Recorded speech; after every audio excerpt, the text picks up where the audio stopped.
Section 1. You will hear a woman booking a room for a party at a community centre.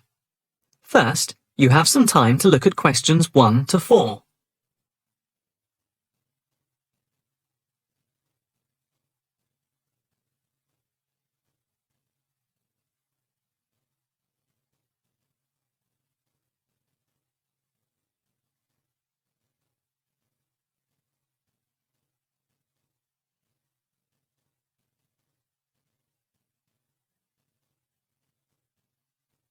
Now, the test will begin. You should answer the questions as you listen, because you will not hear the recording a second time. Listen carefully and answer questions 1 to 4. Hi, good morning. My name's Pete. How can I help you? Hi, my name's Maria Lincoln. I understand you hire out rooms in the community centre as venues for parties? Yes, we do. We've various sized accommodation. It depends on what you're looking for, really. We're looking to hold a party, a children's birthday party, and we need a room that will hold about 70 people, with space for a small disco area, games, dancing, and food. Well, we have a large room, and it would certainly hold at least 100 people comfortably. It's used a lot for parties and things like that. That sounds as if it might be suitable. I've tried various venues, and they're either booked up or they don't hold enough people. Can you tell me when you were thinking of holding the party? I know it's short notice, but we wanted to hold it Saturday week. That's September 15th. Let's have a look. Yes, you're in luck. The Mandela Suite is free then. I'll just write that down. M-A-N-D-E-L-A. And the time. When were you thinking of holding it? In the afternoon, from 3:30 p.m. to 9 p.m. Yes, okay. There's no smoking on the premises, and we're only licensed to have soft drinks. That's okay. I think I'm happy to go ahead. Before you hear the rest of the conversation, you have some time to look at questions 5 to 10.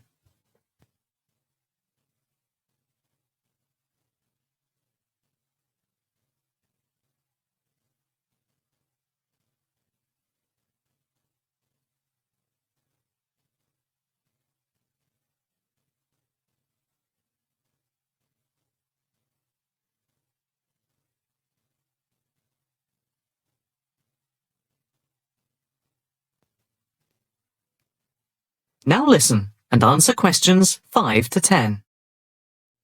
Can you just give your postcode? Yes, it's PA5 7GJ. Fine. And the flat and street number? It's flat number 40, and the street number is 35. Okay, so that's flat 40, 35 Beaches Street. Yes, that's right. And a contact number? My landline is 223279 with the code. But I'll give you my mobile number, which is 07897 293381. Okay, 293381. Can you tell me how much it will cost? It's quite reasonable, actually. It's £115 for the hire of the room, with tables and chairs. But if you want to hire disco equipment, we've got a basic system with speakers and other equipment for £25. But there's no technician around in case anything goes wrong. And of course, it's optional. That would save us carting something from home, but maybe we should bring a spare sound system just in case. We've never had any problem with the system, but you might not want to take any chances. What about catering? Well, we had thought of getting everyone bringing something. We have someone who can do catering for £9 a head, including the cake if required. That's handy, but it's a lot as we have a fairly tight budget. So, you want to go ahead with the booking? Yes, certainly. Okay. I need to take a deposit of £30, which is refundable. The balance needs to be paid 2 days before the event at the latest. Fine. You can cancel up to 2 days before, but after that you lose the deposit. We don't intend to cancel, but is there any insurance we can take out? Yes, there's a form here somewhere. How much? It's, let me see. It's only £9 for the 24-hour period, and that covers you for cancellation, damage, and injury. Well, at least we'd better have a look at it. How would you like to pay the deposit? Cash. I'll just give you a receipt. There you are. 10, 20, 30. £30. Maria Lincoln. Thank you very much. I'm really glad I found somewhere. We have been trying to book a place for the past 2 weeks, so thank you again, and bye for now. That is the end of section 1. You now have half a minute to check your answers.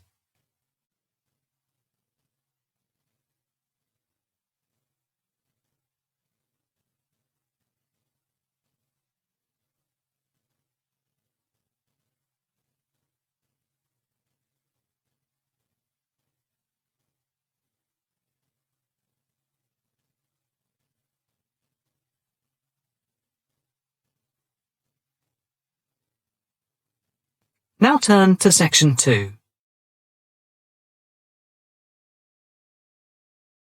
Section 2.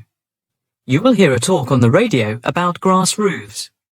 First, you have some time to look at questions 11 to 13.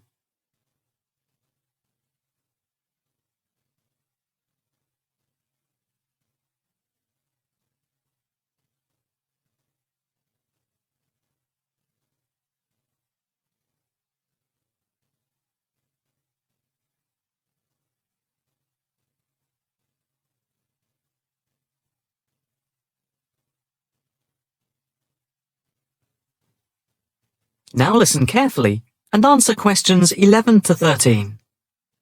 And now it's straight into the eco hotspot for today's programme. We are in fact going to look at an intriguing trend in recent years in the world of eco-friendly developments.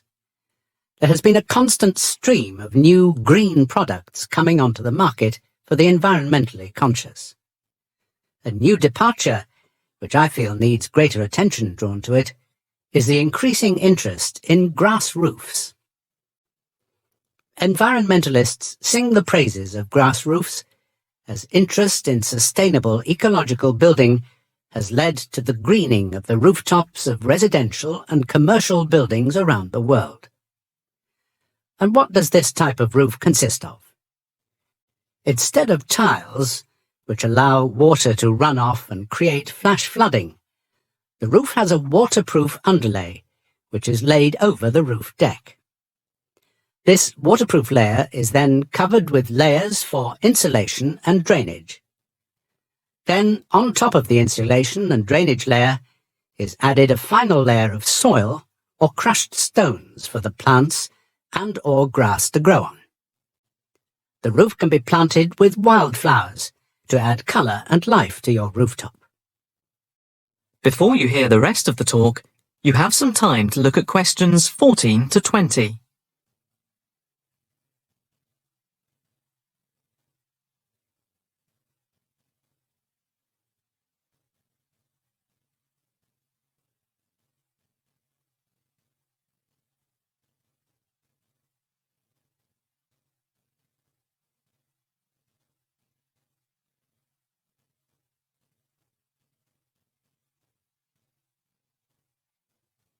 Now listen carefully and answer questions 14 to 20.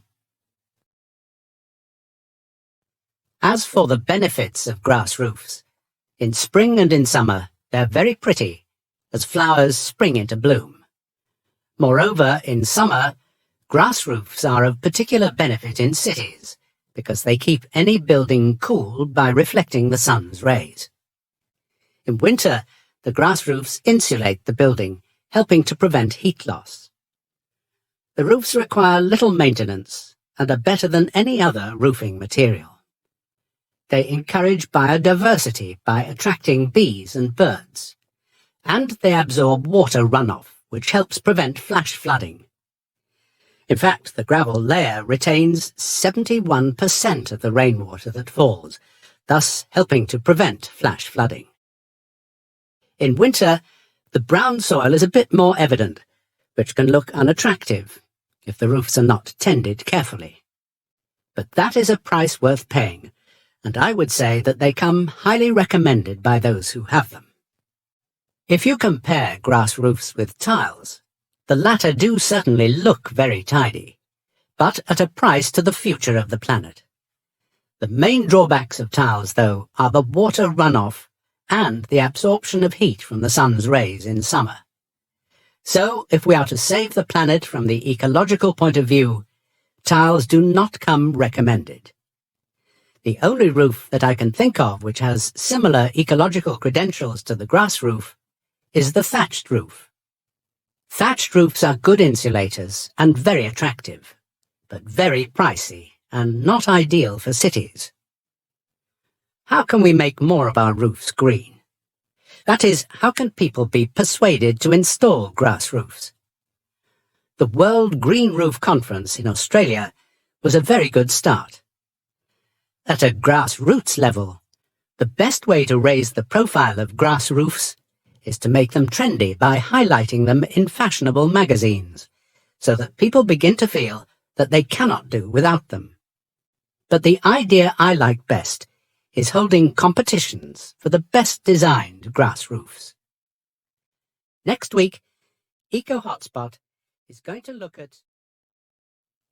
That is the end of section 2. You now have half a minute to check your answers.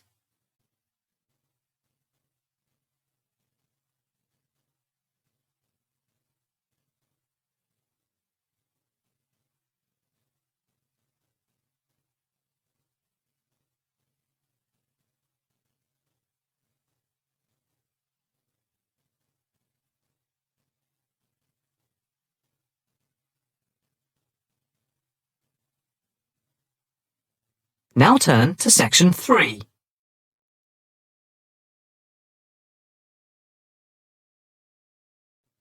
Section 3. You will hear a student talking to her tutor about a presentation. First, you have some time to look at questions 21 to 23.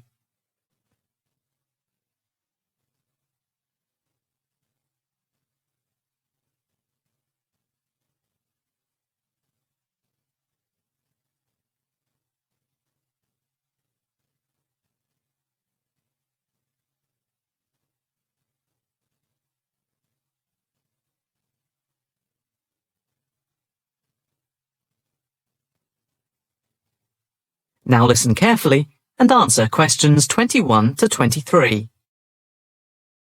Excuse me, Dr. Owen, Oh, hello, Karen. Have you got a few moments? Yeah, sure. How can I help you? Well, I've had difficulty finding data on the original question, and I was wondering if I could change my paper to Investment in Knowledge, comparing some European countries with the United States, and then with others throughout the world, including the OECD average. I found lots of data by way of graphs, etc. Where did you get the data from? From various sources, books and journals. How are you going to present the material? I'm going to use the electronic whiteboard as suggested and do a blend of graphs, pictures, text and podcasts to illustrate my presentation. It sounds very impressive. Yes, let's hope the whiteboard works. But I'm also going to have a PowerPoint presentation for a backup, just to cover myself. A backup is a good idea, but it's a lot of work doing everything twice. It is, but at least I'll have experience of both. Before we talk about how to use the data I've selected, could you give me the names of a few websites I should look at for more specific background material? When you type in anything to do with knowledge, there are millions of sites listed. Before you hear the rest of the conversation, you have some time to look at questions 24 to 30.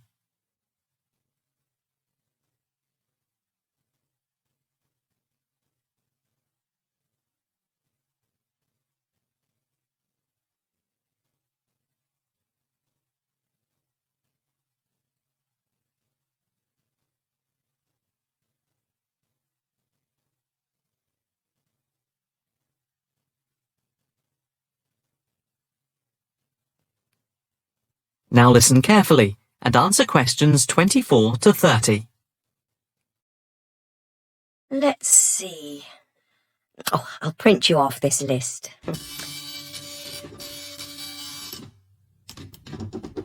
Oh, there we go. Right. Do I really need to study everything on these? No, I suggest there are 5 or 6 you can look at.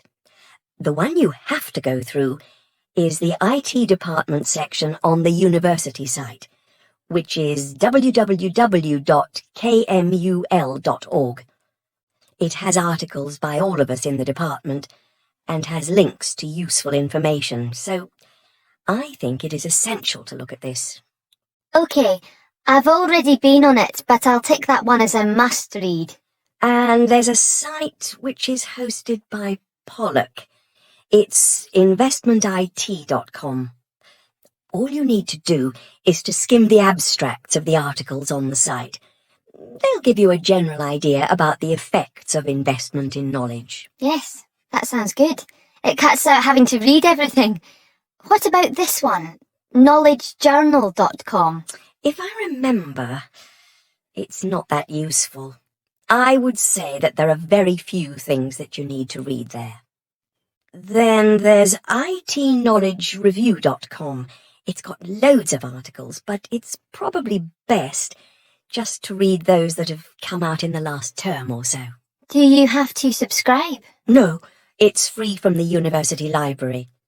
And another free journal online is itonline.com. I wouldn't say it's essential to read it, but it is beneficial. And so I think it is worth a look. If you think it's useful, there is no harm in looking at it. But nationalstatistics.com is worth looking at and trying out the links that it gives. I think these are probably enough to be getting on with. I think so. There's another thing I want to ask about. How much material should I use in my presentation? Avoid crowding the screen. If you have lots of information at one time, people will not be able to follow it and will just switch off.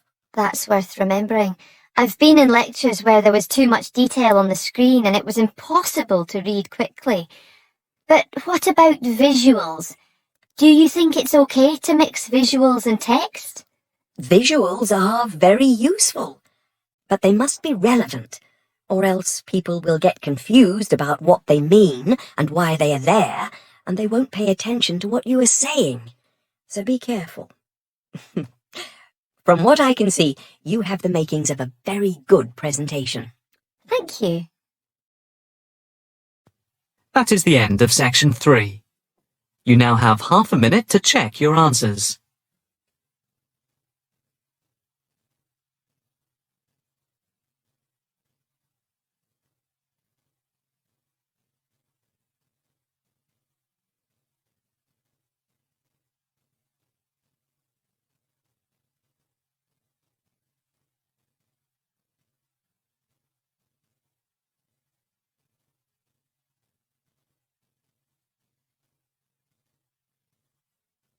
Now, turn to section 4.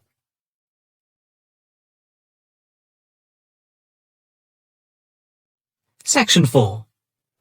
You will hear a talk on the work of a printing department at a university. First, you have some time to look at questions 31 to 40.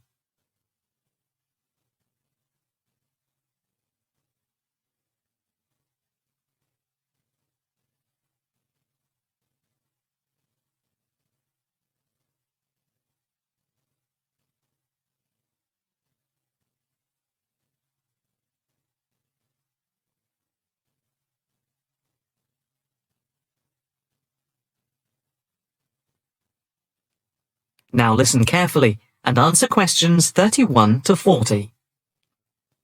I am here to give you a brief outline of the work of this new department.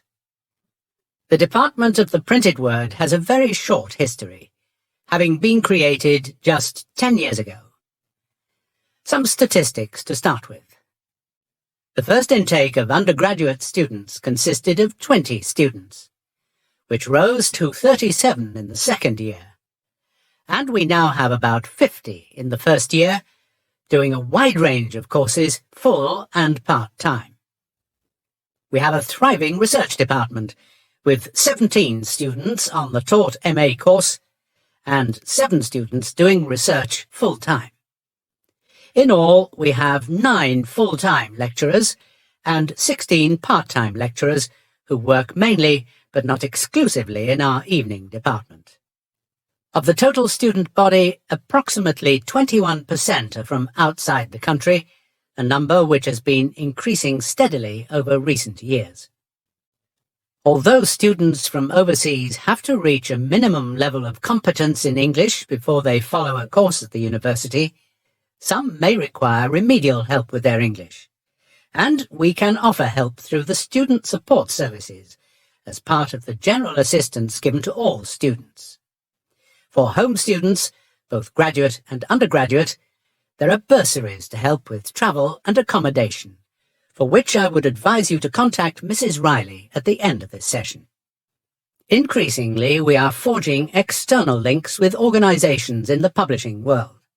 And we have been very fortunate in that we have received money to sponsor not just various students within the department, but also technicians and lecturers.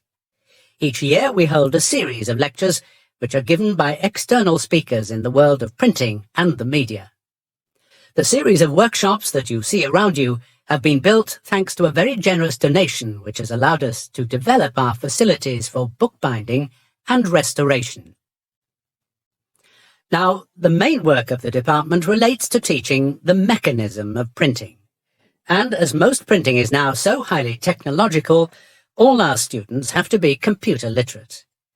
For those of you who are interested in taking a module in this department from another department, and who feel that you may not have the necessary computer skills, don't let the technology put you off. We have a number of specialist technicians who can support and deliver crash programs in the computing technology required. As long as you can switch on the computer, you are halfway there. We have what can only be called state-of-the-art facilities, especially for those wishing to move into the publishing world, working not just as printers, but also in editing, page design, layout, and bookbinding. With the extensive facilities we have for book restoration, some of our former students are now employed as expert book restorers and conservationists, skills which were once almost dying out. In the display, you will notice samples of work on book cover design, and as well as having all the necessary computer programs for dealing with printing, we have some old printing presses.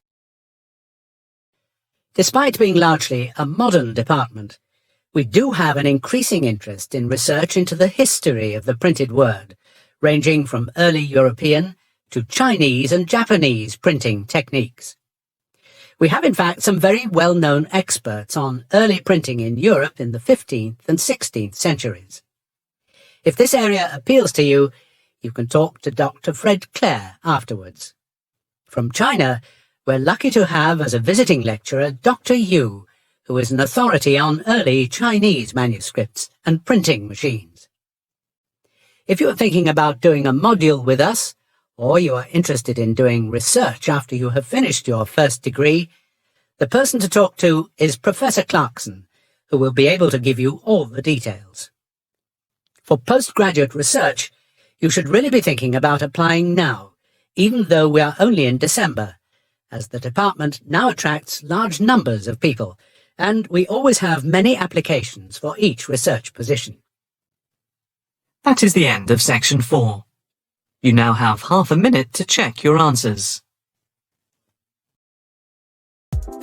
Thanks for watching. Here are other 2 videos. You can watch them as well. And if you haven't yet subscribed my channel, please subscribe it and hit the bell icon for my upcoming videos, and share these all videos among your friends.